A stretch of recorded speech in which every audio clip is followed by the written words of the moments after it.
Welcome to the third and final lesson on capital letters and how to use them correctly.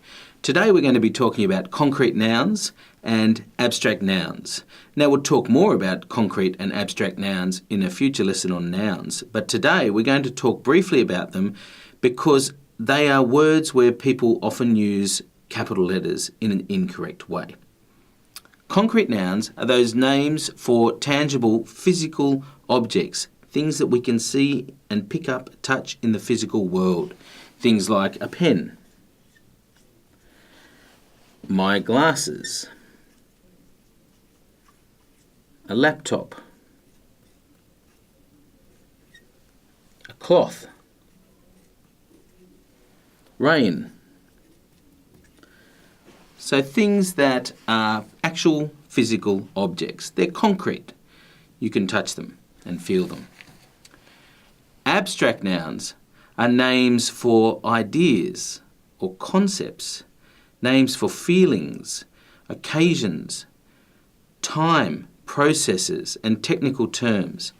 So these are things that we might feel the effect of in the real physical world, but we can't actually sort of pick these things up. They're not concrete objects. So they're things like love, which is a very real thing, even though it's not a concrete object that we can pick up, and hate.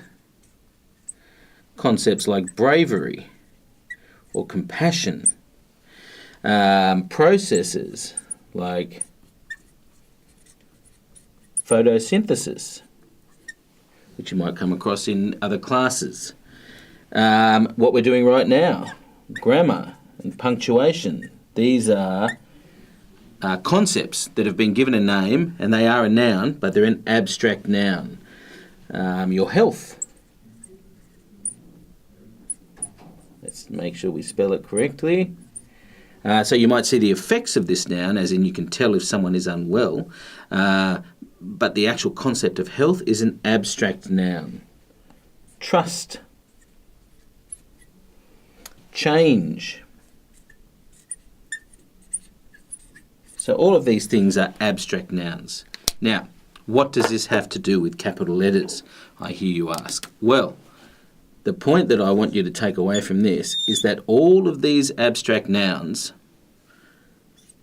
are common nouns.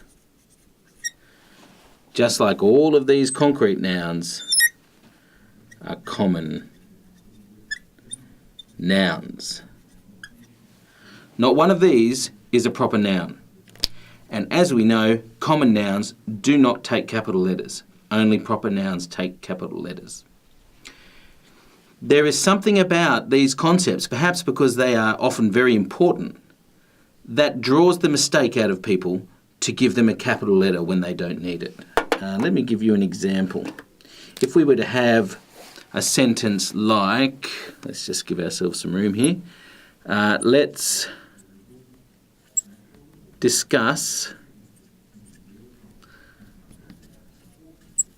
the director's, maybe in film study, the director's use of symbolism and other film techniques. Now you'll see here that there is a capital letter here for symbolism and a capital letter here and here for film techniques. They are mistakes. Symbolism is a concept over here. It is an abstract noun.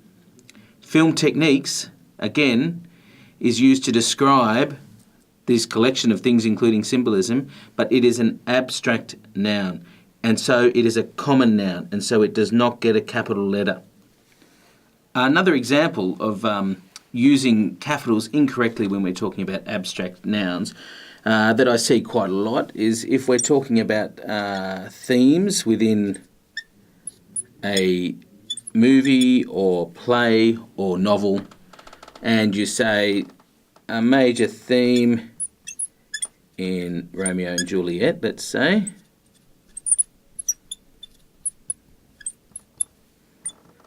is love. Now, we do want capital letters for Romeo and Juliet because it is the title of a play and so it is a proper noun.